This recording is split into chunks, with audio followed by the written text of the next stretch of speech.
but I'm welcoming Angie Chaplin to the podcast. Angie, I'm so excited to have you here. We don't do a lot of prep for these. I never do because I'm much better on the fly on interviews because, I think I'm just a naturally curious person. But I said, just pretend like we're meeting for the first time over coffee. And we are actually.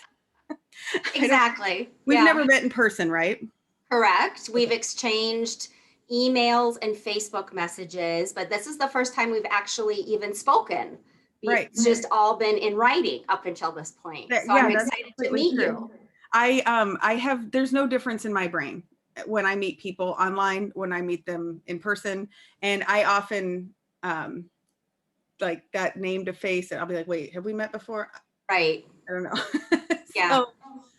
So you are speaking at a breakout session at U conferences, and this podcast is so people can kind of get to know you. So let's hear about you a little bit as a human being beyond a business owner or a leadership coach, which is a couple cool things that you do. Where are you from? Where'd you grow up? I grew up in Decorah, and we did talk about that. We talked about the pizza. Yes, we talked about Mabe's Pizza. Yes, absolutely. So I grew up in Decorah, graduated from high school, Decorah High School, and my parents stayed in Decorah. I went to college at Buena Vista University in Storm Lake, Iowa, and spent about 10 years in Storm Lake. Went to college there, then I worked at BV.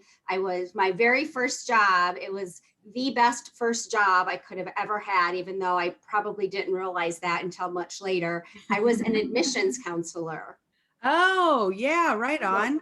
Yep, for BV.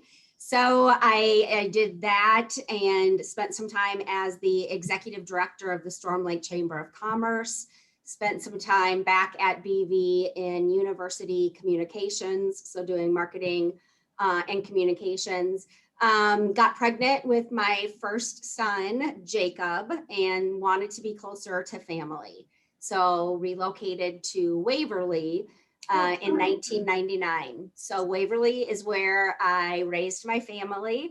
After Jacob, a couple years later, came my youngest son, Jeremy, and worked in and around the Waverly area. I worked in nonprofits for Lutheran Services in Iowa, which was prior to that is the Bremwood Lutheran Children's Home. Did communications there. I did human resources there. We did a lot of leadership work there, developed and delivered a leadership academy that invested in the leadership development of our employees. And let's see, raised my kids went to high school. I was divorced, decided to relocate to Dubuque. So that was in early 2019. So I fast forwarded a lot of those years while I was raising my kiddos. Time goes slow then anyway, though, right? I mean, yes and no. Fast. You're right, and fast. Right. But the days are slow. The days are slow. The years are fast, right? Absolutely, yes. And so moved literally everything myself to Dubuque and worked in the Dubuque area. Job changed. My health began to deteriorate. A lot of stress, a lot of loneliness, a lot of isolation. All before the pandemic even. This was right. I know, right? And so kind of leading up to that, in the midst of, actually right before the pandemic, I made a choice to change my life. And that was to become sober from alcohol addiction.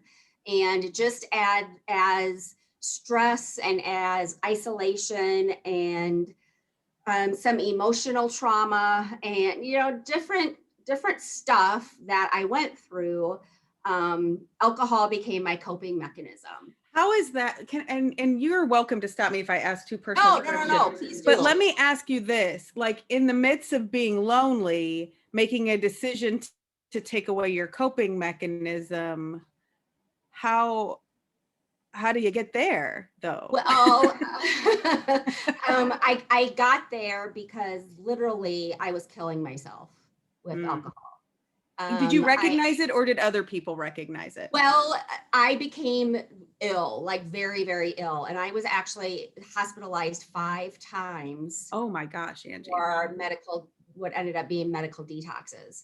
And I was suffering from liver damage, pancreatitis. And what would happen is that the blood sodium levels in my body would really just bottom out to a dangerously low level. So I would faint. I was trembling. I had very bad tremors. Just wasn't, my mind was fuzzy. And so obviously it took more than one rock bottom for me. Sure. Yeah. And I am coming up on my 1 year sober anniversary. That's Tuesday, February 2nd. And funny that it's Groundhog Day.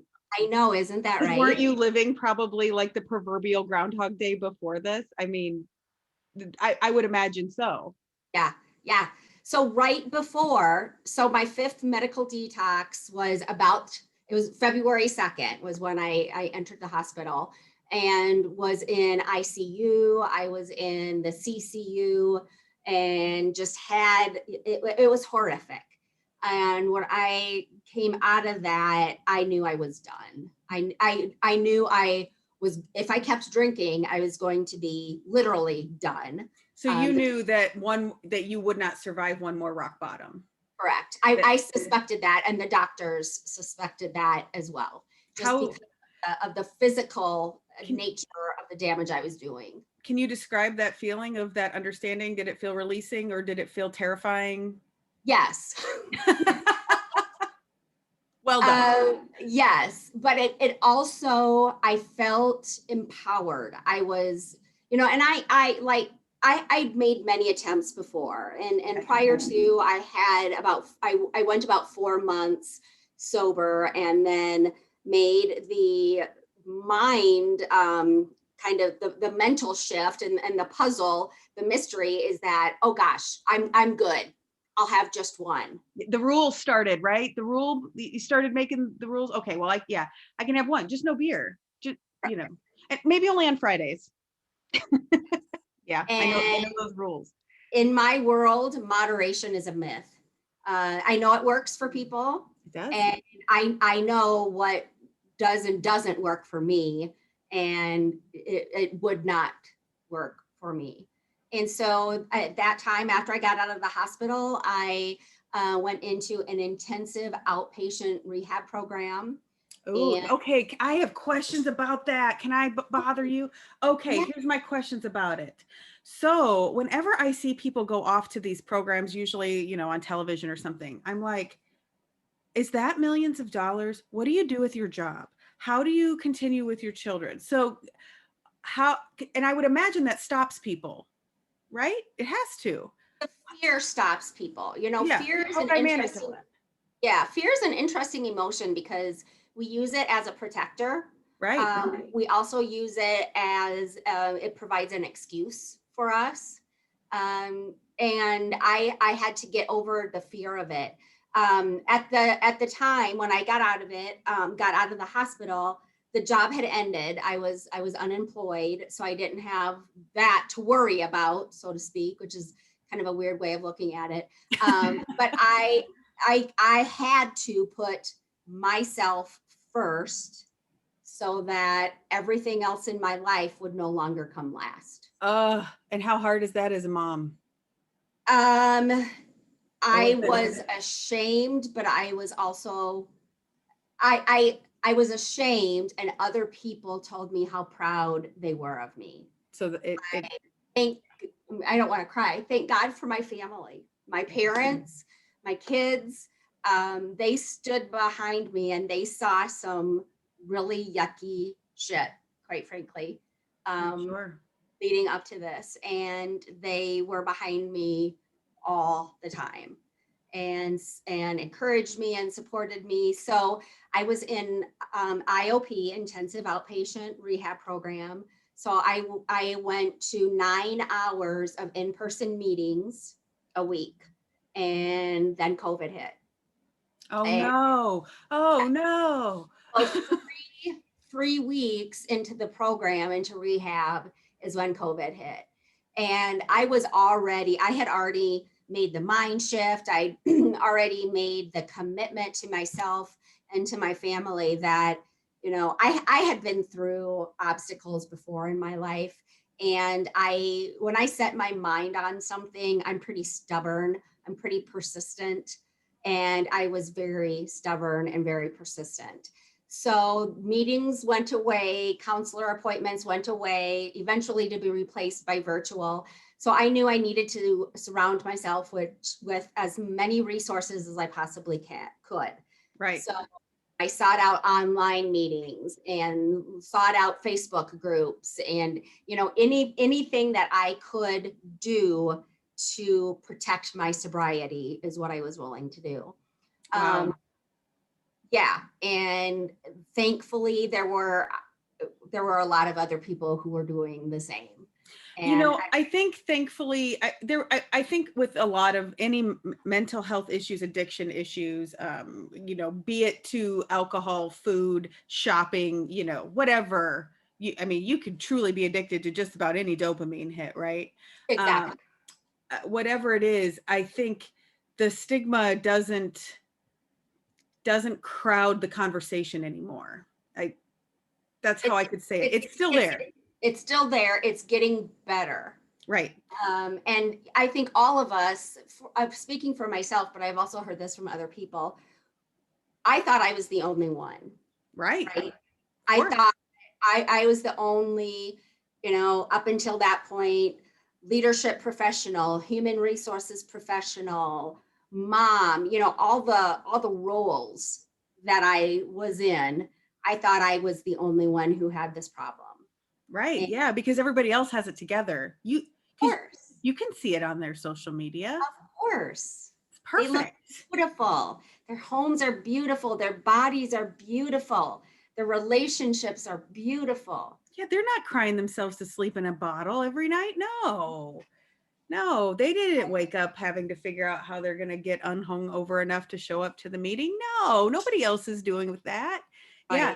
Well, it's a self-sabotage that is real when I think we kind of purposely isolate ourselves because it allows us to continue the behavior in the dark too, like I know for me in my addictive behaviors, which alcohol isn't one of them, but I've got plenty that I recognize.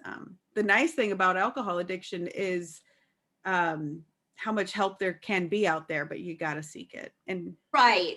And one of the programs that I found, I've done AA meetings, so I'm familiar with the 12-step framework. A program that I discovered online is called This Naked Mind. The author is Annie Grace, and it does a lot with mindset and really understanding the disease of alcohol addiction, what addiction does to your brain, what the addict's brain looks like. So I learned a lot about neuroscience and the neural pathways that we form, the dopamine, kind of all of the understandings that I never realized the science behind addiction, which was fascinating to me. Yeah, because just put down the bottle then, right? Because just put it down if you don't want the trouble. Right, but you understand why that's so difficult. Yeah. Thank God we understand the brain now. Right. I mean, if you look into old medical practices for just about anything, and how basically because they're misunderstanding. I mean, I believe that all of the poor women that were burned at the stake that were witches were mostly mentally ill, and probably just needed someone to understand that they were having, postpartum depression or something, but we didn't understand the brain then. And I do not take any responsibility for that behavior, but it's so interesting. So do you think the understanding of like really understanding how the brain works was catalyst for you continuing to be committed to your It was recovery? for me, and I think the aha moment was understanding the behavioral side of it and understanding the connection between the mind, the body, the spirit. You know, I've never had been one to be interested in mindfulness. To me, that was just kind of one of those woo-woo things out there, you know, yoga, all that stuff, Oh, I can so relate. You, hippies, those, you know, all the yes. assumptions that I had, it never sunk in. And that was something that this Naked Mind talks about, is the mindfulness aspect.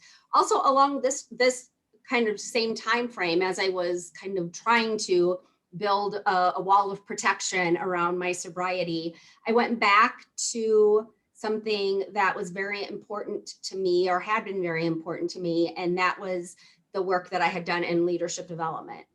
And Did that come from your time in higher ed, or? yes, Okay. that came from my graduate school program. I went to Seton Hall University and was introduced to the Leadership Challenge by Jim Kouzes and Barry Posner. And out of that book came a commitment to discovering my voice, my leadership voice, and how that empowered me. And that was back in 2005. So I had been very involved in the Leadership Challenge for a number of years. I became a certified master facilitator, so had done a lot of work. All while dealing with an alcohol addiction. At that time, that was early. That would have been right around 2010, 2011. It hadn't escalated to that point quite yet. That's where the beginnings were, was about that time frame. And then, you know, just as Kids were young, stress was high. Is that right? As that increased in jobs, different jobs, you know, required different skills that maybe took me away from the leadership focus and more on the HR focus, just depending on what the structure of the corporation was. But back in graduate school and through my work with the Leadership Challenge, I realized the importance that values play in our lives, really, but certainly in the ways that we lead. And the Leadership Challenge, one of the activities is a values prioritization activity or exercise. I actually, early in my recovery, I pulled out this activity and rediscovered my core values. so? Like, you did the work in 05, but like the application came much later, which is so pointed and like worth repeating, because so many times we do a program, we read a book, we whatever, and when it comes back up, like being able to tap into it is so, like, it just, you're like, oh, that's right. You kind of get to start at like chapter 5 instead of chapter 1. And it's just so interesting that you say that, because sometimes we're like, well, that was a waste, but here it come back. So yeah. So so were your core values the same? This is my question, all to say. Yes, but the application was different. So family was a core value, you know, back in the early 2000s. My kids were still little. So what family looked like to me then was very different from what family looked like to me in 2019. But I still, you know, when I was active in addiction, I was not living consistently to what I thought the value of family looked like and felt like. Sure. You know, I've always had some degree of a value on knowledge or wisdom. Wellness is one that I put a higher priority on. Growth, strength was in there. But I got to ask you this about wellness, because I can really, like, we've lived very, lot of similar things about you and I as people, not just our short hair, which, by the way, is simply a convenient thing for me, and I'm here for it. Yeah, I really like that my hair looks the same at 6 a.m. and 6 p.m. and I don't have to deal with it anymore. Like, I'm just past it. I'm over it. I don't really, you know, that's where I'm at. But like, my family's Norwegian, so you know, my grandfather grew up in Norway. His grandparents or not Norway, grew up in Decorah. His grandparents came from Norway. And I just got to know, do you eat lutefisk? No, but I okay. love me some lefse. Yes, yes, yes, yes. Yes to lutefisk, no to lefse. I'm here with you. Opposite, but I always opposite. Yeah. No to lutefisk. Yes to right, lefse. yes. Yeah. Yes, that's what I meant to say. That's what I said in my brain, but it of didn't. course. That's how the Right. yeah. You know, if it's beige and bland, it's probably Norwegian, and here we are. But I always connect with Norwegian people, and I always find that they tend to be very straight shooters. I am not, however, Norwegian. You're not? You Zero. I just thought you were. I just assumed. I thought all people from Decorah just were. What is Absolutely wrong with not. me? I am Italian and German. Oh, well, you're welcome to well, you were raised Norwegian, apparently. Yes, I was in a Norwegian community, but no, my there's zero Norwegian in my That's blood. So funny. So my grandfather, who was born in Decorah but was raised in Cedar Rapids, he says, well, I'm Norwegian, but I was raised Bohemian. Oh. Because he grew up in Czechtown area. But but I also worked in higher ed marketing for a period of time. And I also believed that things like yoga and mindfulness and meditation and were woo and just get your shit together. How about that? How about, so wellness to me meant, you know, drink your water, do your exercise, take care of yourself, move on, and all like anything having to do with like bouts of depression or sadness or whatever, it's just something you have to get over. Yeah. Suck it up. Yeah. Just move on. Yeah. That like almost like hanging your hat on mental toughness is and when you work in corporate America, I mean, you show up the way it's so different than being entrepreneurial or even accepting mindset. And so it was through your sobriety, you said, when the pandemic shut everything down, and you're like, well, now I have to tap it. Is that when you started tapping into this type of community? That's when I started practicing it. And when I say practicing, a lot of people seem to think, and I held this belief as well, that it means sitting cross-legged on the floor going, you know, it can look like that. That's not what mindfulness looks like to me. What it still does, I started coloring. I started marker coloring, right? And so, yes. So marker coloring to me is mindful. Yes. Mm-hmm. Because I don't have to think as I'm doing it. I just color. And when I realized that I was doing mindfulness without even knowing I was doing mindfulness, I'm like, you know, when I color, it makes me feel good. I feel calm. I feel peaceful. I would often listen to podcasts. Brene Brown is one of my favorites. Love her. Straight shooter, man. Straight shooter. Yep. And I realized that that information just sunk in. I was like a sponge, which makes when you have that mind to pen connection, that's really huge for me too. I literally just started with the markers. They just came, and I've discovered when I color code my to-do list, I'm more connected to my to-do list. I remember the things better. I enjoy crossing them off more. I seem to understand the priorities better. Like some weird thing, and you're right. I'm not sitting cross-legged in the dark room saying om, but it connects me to what I really want and need to do. And sometimes I find I don't even want to write the thing on that list because it's not for me to do. It's to be delegated out. It's not, you know, it's something about writing it out. It's so powerful. But you said, so I know that's how you got connected with Dusty then, right? Tell me how you, right. So Dusty's also a speaker at the conference, and I'm sure we're doing a podcast with her too. Yep. She owns a yoga studio. Story, that's still, I need to know, because so you both. I had never done yoga. I take that back.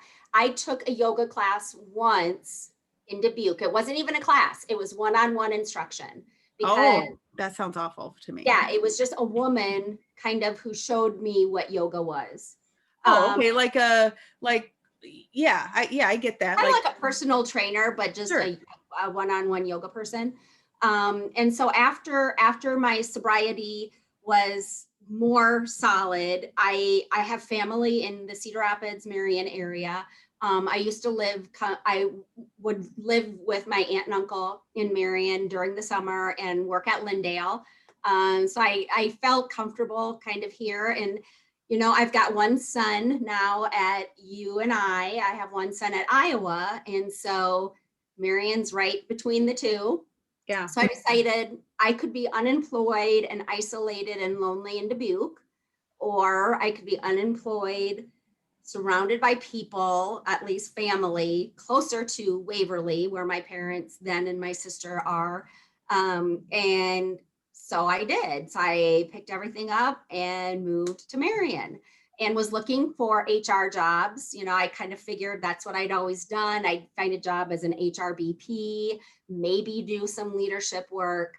And so that's what I was doing, applying. Nothing really fell into place. And along with this, I knew that my moving, I had to continue my emphasis on sobriety. And somebody had mentioned to me this program called Yoga of 12-Step Recovery. And even though I didn't formally follow the 12 steps, I knew what they were. Yeah, you can respect it even if it wasn't your program. Absolutely. There's more than one way to achieve this outcome of sobriety. Right. And so I Googled Y12SR. I saw that there's an instructor, I think one of the only instructors in Iowa at Hiawatha. So I'm like, oh, geez, that's kind of convenient. So I emailed the instructor, Dusty Suela, and found out about yoga and kind of told her my story. I've done yoga once, never done this Y12SR thing, and showed up, and we just hit it off right away. And so just in probably 2 or 3 conversations, she mentioned the work that she did and what Panda Marie offers in Hiawatha as a holistic wellness center, and just the coaching that she does. And I had been getting some inquiries about leadership coaching from other individuals. And I thought, maybe that's what I'm supposed to be doing. So in the middle of a global pandemic, I decided to start a business. And let me tell you, you're not alone and you're not crazy. And I could not think of a better time to do it, because it's such I do a lot of mentoring with small business owners or people that want to be small business owners. I'm an advocate for starting a side hustle, turning it into a main hustle, for following your dreams and your passions and all of that, which 2010 Kendra would tell you that is the most ridiculous thing that you would ever say. But I've seen so many people get to focus on their starting a business in such a meaningful way in 2020 that you don't get in the real world, because of every, you just don't get the kind of focus that your time and so or actually, what I'll tell you, what was happening before 2020 is you would think you had to have the standard of of a business, I have to rent an office and I have to buy all of this stuff for the office. Well, now we just work from home and clean up our spare bedroom and it's fine. Yeah. Yep. And how it ended up is I founded Mindful Becoming is the name of the LLC. So I have Mindful Becoming LLC, and I work in partnership with Dusty and Panda Marie. So I do see clients at Panda Marie a couple of times a week. So I do office out of there on a part-time basis, and also have my own LLC. So there's many projects that Dusty and I have talked about working together on. We recently did a Values to Vision workshop that she and I partnered on. So it's just phenomenal the way that everything came together. So tell me, what kind of clients are you serving? What kind of, tell me about the clients you're serving, and then what kinds of things you're helping them with. Sure, you bet. I re-engaged with the Leadership Challenge and kind of picked up where I left off in terms of my work as a certified master. So my ideal client falls into one of 2 categories. it's a business that is leadership minded and willing to invest in the leadership development of their team members. Mhm. So I have put together leadership initiatives for companies. That could be designing a curriculum, that could be designing and delivering a curriculum. And then the other category is an individual leader. And sometimes that's a leader who goes through a leadership challenge workshop with me, and it really hits home for them and they want more individual work. So I'll do follow-on coaching with them. I also am certified in DISC assessment and analysis, which fits very nicely with the leadership challenge and its emphasis on leadership as a set of skills, as behaviors, and DISC obviously with its emphasis on behavior styles and behavioral tendencies and preferences fits there. So there are also clients that I work with solely on the behavioral side, where they will do a values discovery session with me, and then we'll do a behavior discovery session. We'll see how those two interact, and then we'll see where are those touch points within their own leadership. Yeah. Whether that's leading a team or whether that's leading themselves. You know, you touched on it earlier. The way what leadership looks like right now is very different than what leadership looked like pre-COVID or pre. Well, even, okay, you're a Gen Xer, I'm assuming, right? Okay, so we have this unique perspective of being stuck between the boomers and the millennials. The boomers said, show up and sweep the floor until you end up in, do what you got to do to get the job you got to have, show up, get there early, do the hard work, sweep the floor, wipe the counters, do everything, kiss the butts, don't have a regular life. If your kids are sick, find a babysitter. That's how the boomers raised us. Yep. And so we said, okay, mostly, I mean, we raised ourselves any damn way because they all went to work. And then, latchkey kids. Then the millennials came and said, no, I would like to enjoy my life. So I'm going to have my avocado toast and my coffee, and I'm going to be more effective when I get to work at 9 a.m. And yeah, I'm going to put in my extra time when it's necessary, but I'm going to the damn lake on Friday. So the millennials said that. So it's fun to me to watch the millennials and the boomers fight, because and Gen Z is following behind, watching them kind of come up. Because in my mind, millennials are all still in their 20s and I'm still in my 30s. And I guess that's not true. But it's this different way to work and enjoy your life. We used to work to retire. And now we're trying to, not everyone obviously, live to work. So I was in and being a Gen Xer, kind of stuck in the middle of all of that. You see value in both sides. You can, I can, sometimes I just need somebody to show up and sweep the floor, in my organization, please.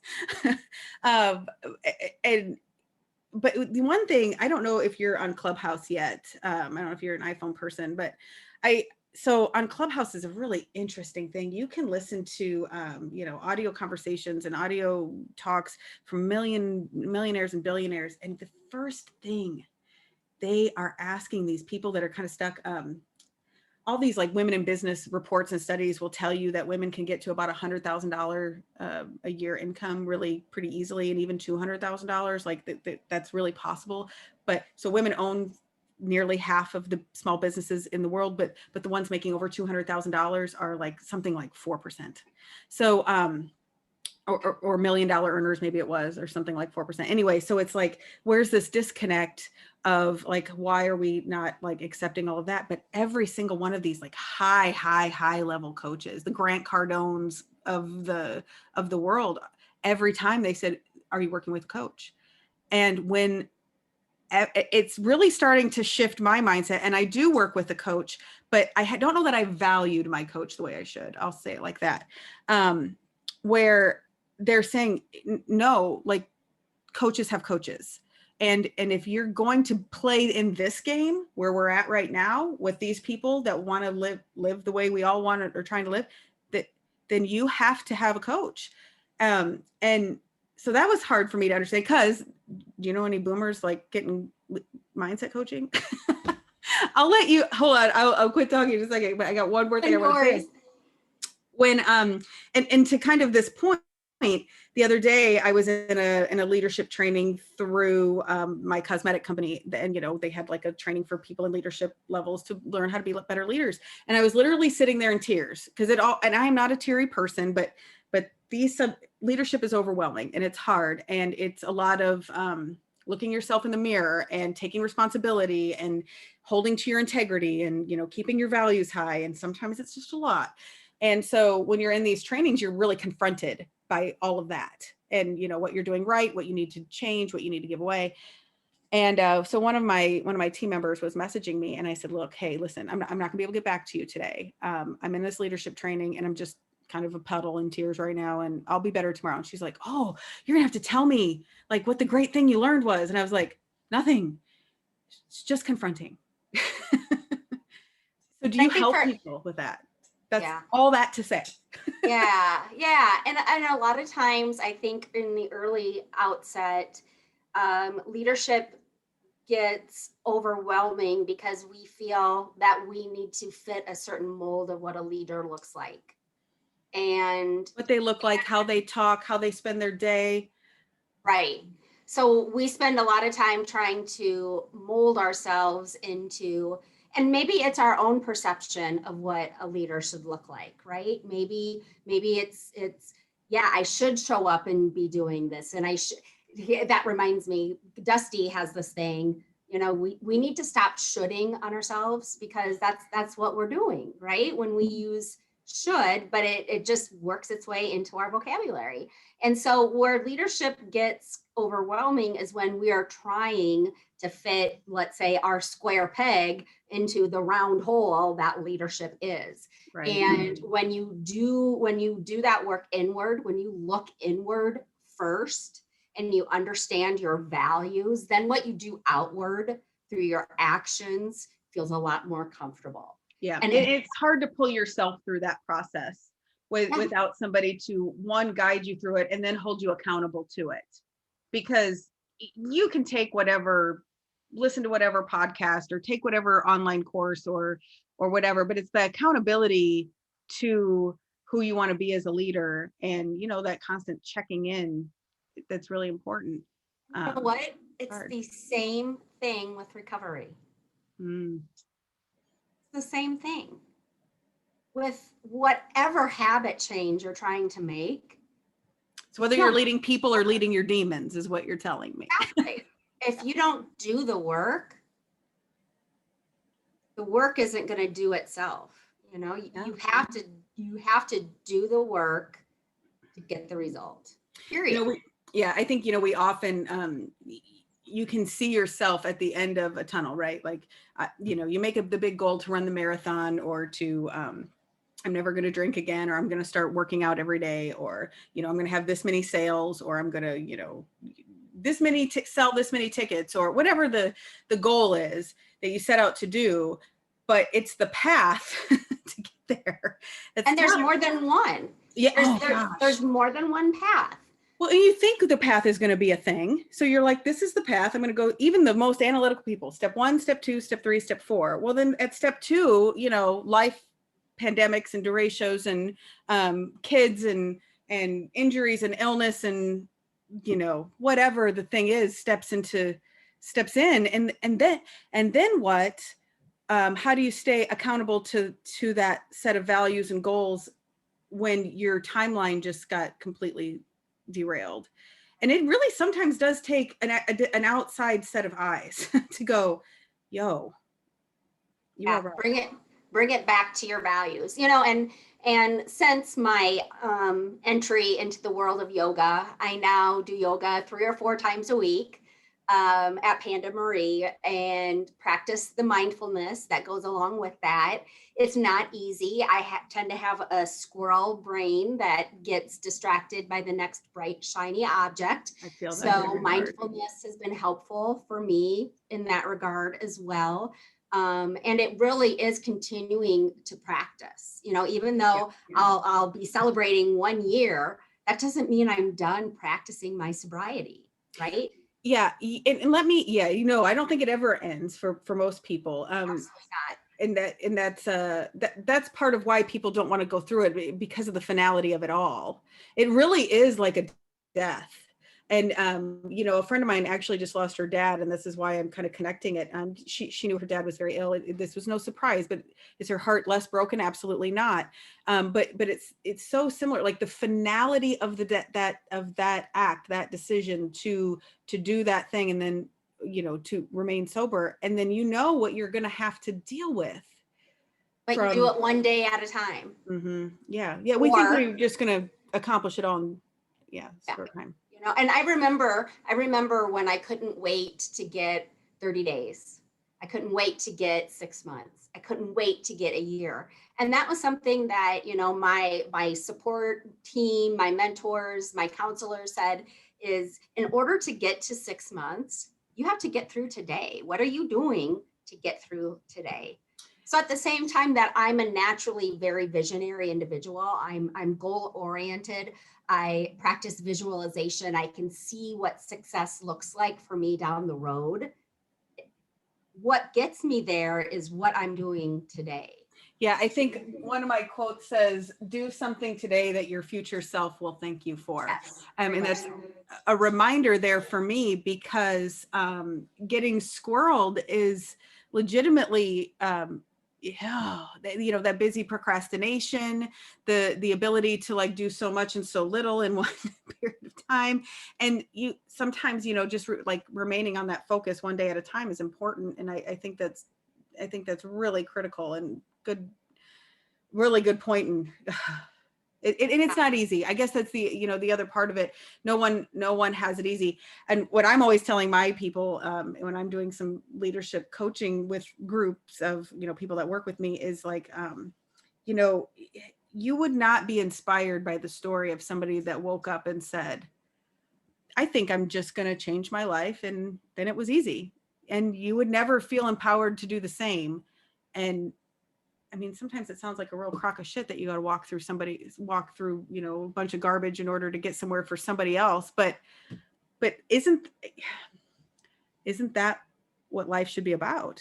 It's in, and I refer to this a lot, it's in the struggles where I believe we illuminate our strengths in order to find our greatest success. Yeah. And the peace that it gives, that knowing you go through a struggle, you wind up on the other end. Eventually your brain goes, okay, like this is going to suck, but I can do it. I've been through worse. I got through this, I can get through that. So what's obvious to me is, and you mentioned at the beginning that we'd talked over Messenger, but it had nothing to do with the conference at all.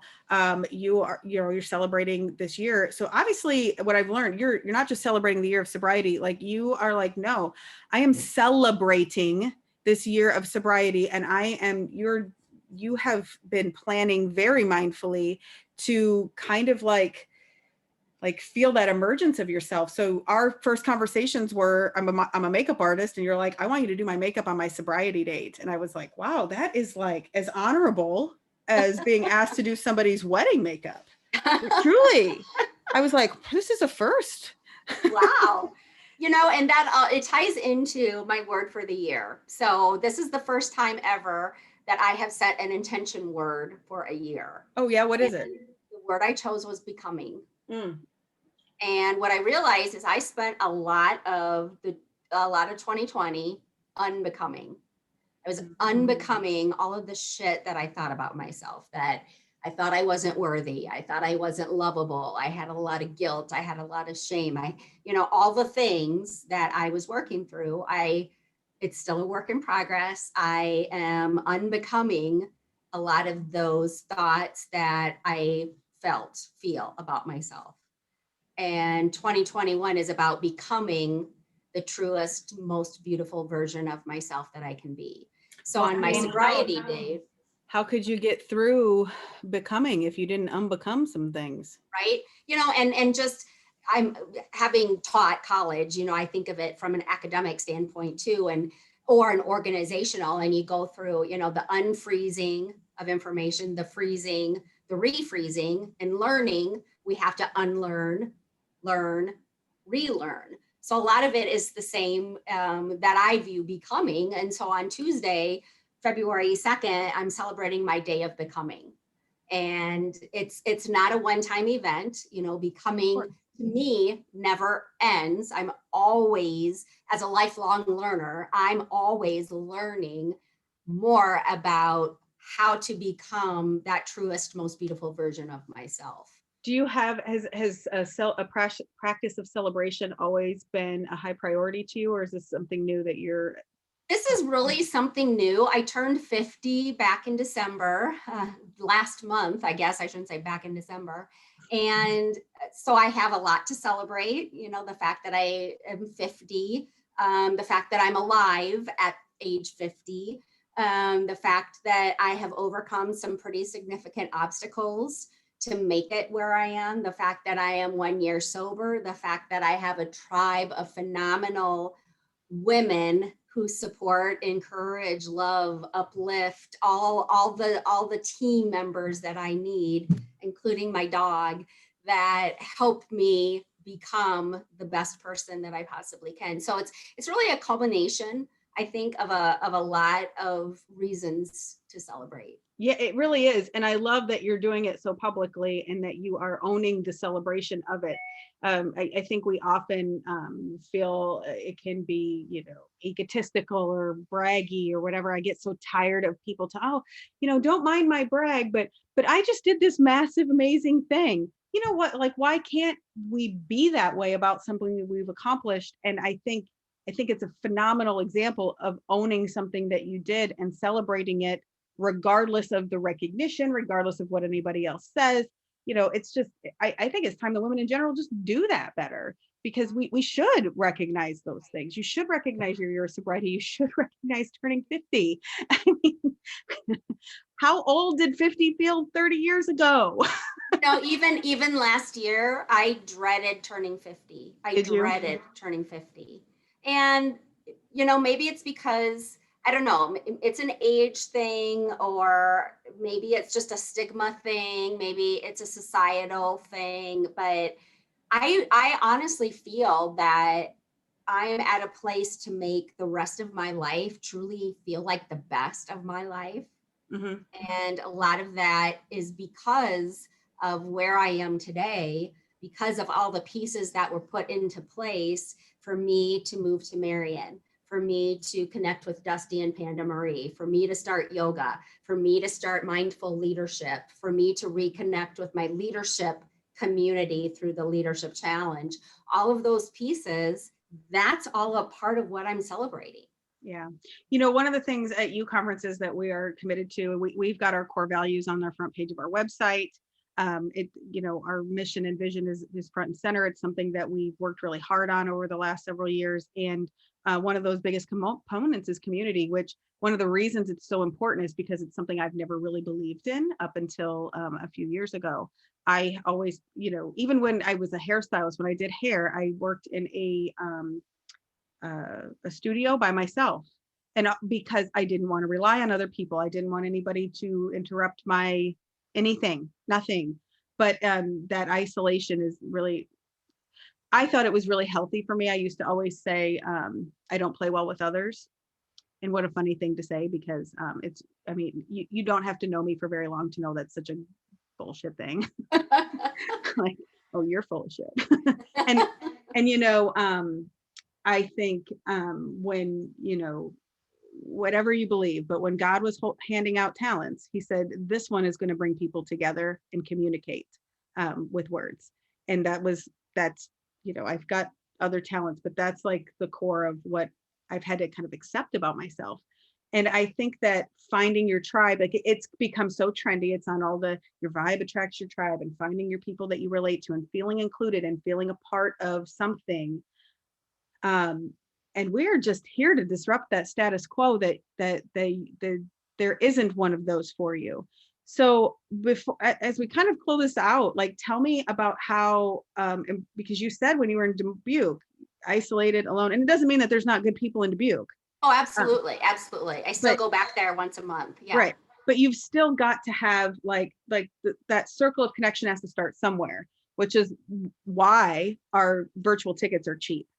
Because if you can't bring yourself to step in the room, then at least, you know, be a voyeur, please. So you will hopefully get that courage to come step in the room next time. And that's our because the community is so important. How do we make it available to everyone that we can? So how what was your previous like thoughts about community, and then how has that changed, and what has it given you? For me, the isolation and the loneliness became my coping mechanism. And that's the thing where alcohol stepped in, because alcohol, you know, we use it to numb the pain. Fill the void. Right. But what we don't realize is it numbs the joy. Mm-hmm. And prior to this last probably 6 months, I was not sure what joy felt like. I didn't know how to be happy. I didn't know how to fit in.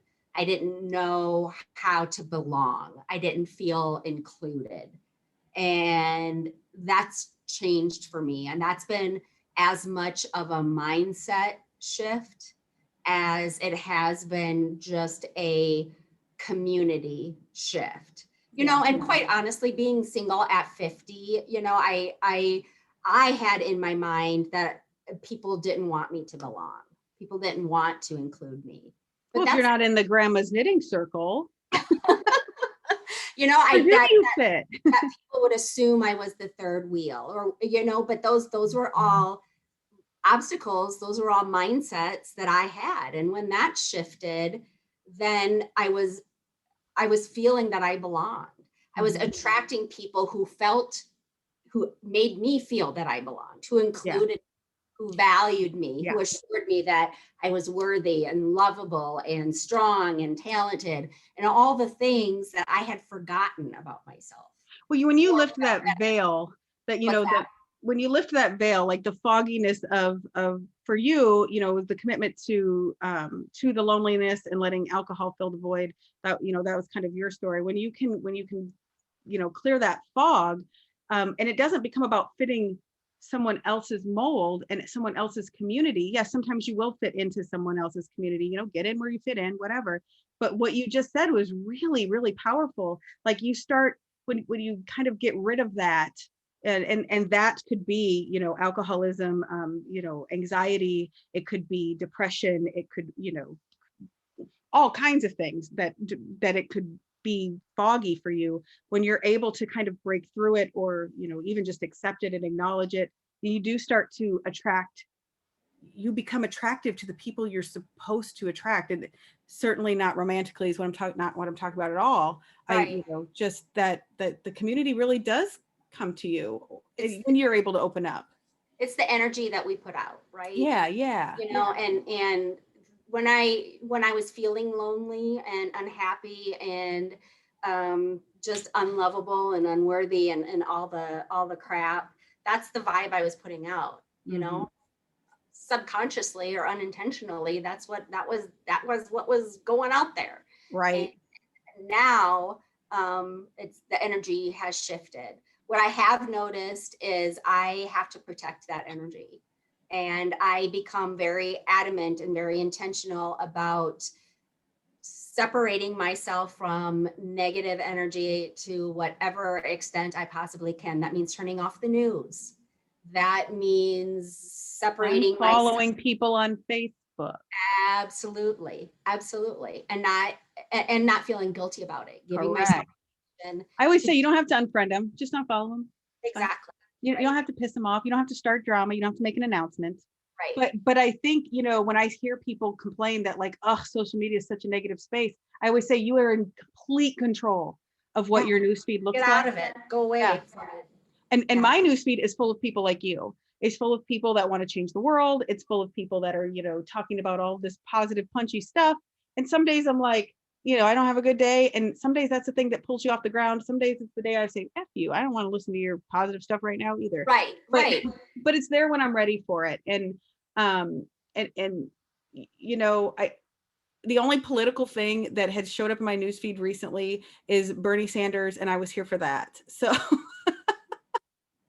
Oh my gosh, yeah. I never thought I never thought Bernie Sanders would be the guy to start to bring the laughter together. But those mittens though. My sister and I both have Raynaud's. I don't know if you know what that is, but it's Yeah, I do. My mom actually has it. Yeah. And we are always like, no one really understands how mittens are the superior form of hand warming comfort. So Bernie brought it out. I want to touch really quick on your session. So there's a couple things. First of all, you originally applied to be a Stories of You speaker, and for those of you that are listening that aren't know what that is, a Stories of You speaker is someone that speaks. We have 6 options to do it during the conference, and then we also do it at our monthly cocktails and conversations. And we are very mocktail friendly for those of you that may be sober and like, ooh, I don't want to be triggered too much. We do use alcohol and non-alcoholic, so there's no judgment, but just so you know, trigger warning. But they tell a story 20 minutes about something they've gone through in life, something that's helped them. And that was the application we received from you. And when we received it, we were like, we want to learn from her. Which, as I mentioned, fits very nicely because I have been a faculty member, a college faculty member. So I've taught the Leadership Challenge in an academic setting. So it feels very natural for me to facilitate learning. I'm very much geared for that. So and of course your story is a part of it. Absolutely. It fit perfectly. So I am just quite honestly thrilled to be involved, and I appreciate the invitation. And again, you look around the room of speakers, right, that are involved, and my gosh, to not be in that space, I can't imagine what that would be like. People who, whether it's virtual, of course, in person is just that much more bang for your buck, right? But virtually, at least you get the essence of what the message is.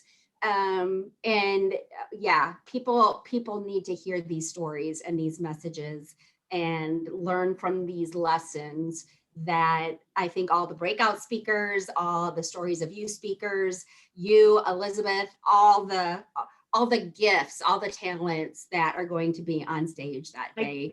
It's so amazing where it's come from. And thank God for 2020, we learned to pivot to a virtual option, which not only did because I used to always say, no, they got to show up. They have to be there. I don't care about these introverts. They don't show up, they're never going to go up. So when we went virtual, we kind of had to open it up to then more people could attend and whatever. But also the other powerful piece of that puzzle was like every breakout session is available to you for forever. And you can go to certain ones live on the day of, but you can go back and catch the other ones. You can rewatch them. How many times have you watched somebody speak? And then you watch them again and you're like, oh my gosh, I just learned something completely new. I didn't even hear her say that the first time. Right. You can find out who you might need to connect with, either, as a coach or where you should take yoga classes. Maybe you're trying to trickle down a path of sobriety. And because these stories are, even for breakout speakers, these stories and the things you've been through are part of the journey, part of the lesson. And it inspires people, and you never know who needs to hear the message. So that's why we do make it incredibly accessible. And now all of our conferences will always have the virtual option because we've learned that. So what can we expect to learn from you in your session in March? My session will focus on the 5 practices of exemplary leadership from the Leadership Challenge. And I will share my story of how I applied those 5 practices to help me lead an exemplary life. And as I talk about with people when I'm talking about my session, leadership for me exists on all levels in all of our roles. So whether you're leading from the living room right now, that's where a lot of leadership is happening, or you're leading from the boardroom, be it physically or virtually, we are leaders, Mhm. and we need to understand what helps us lead effectively and how to apply those skills to help us live effectively as well. Yeah. What is your, I don't want to give away too much, but of these 5 leadership skills, what's been the most impactful one for your life? Number one, the most impactful for my life has been the practice of model the way. Say that one more time because it cut out. Model the way. Model the way. Oh, Yes, yeah. and that is the first practice that I'll talk about. Model the way really requires us to look inward. And so it feels uncomfortable, but it also produces the best results for us and for those we lead. Yeah. I can tell you that's lead by example is how the words I use for that. And what I will tell you how that's impacted my life. And you tell me if I'm on the right track. But I came to like the point in my leadership when, I'm leading a lot of people, hundreds of people, sometimes thousands of people, depending on the situation.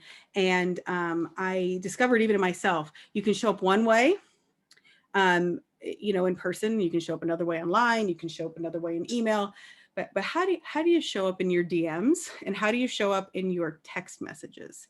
And I one time had a leader that was doing some training, a leadership training, and she said, could you hand your phone to a stranger in the room or someone you really disliked, and could they go through it?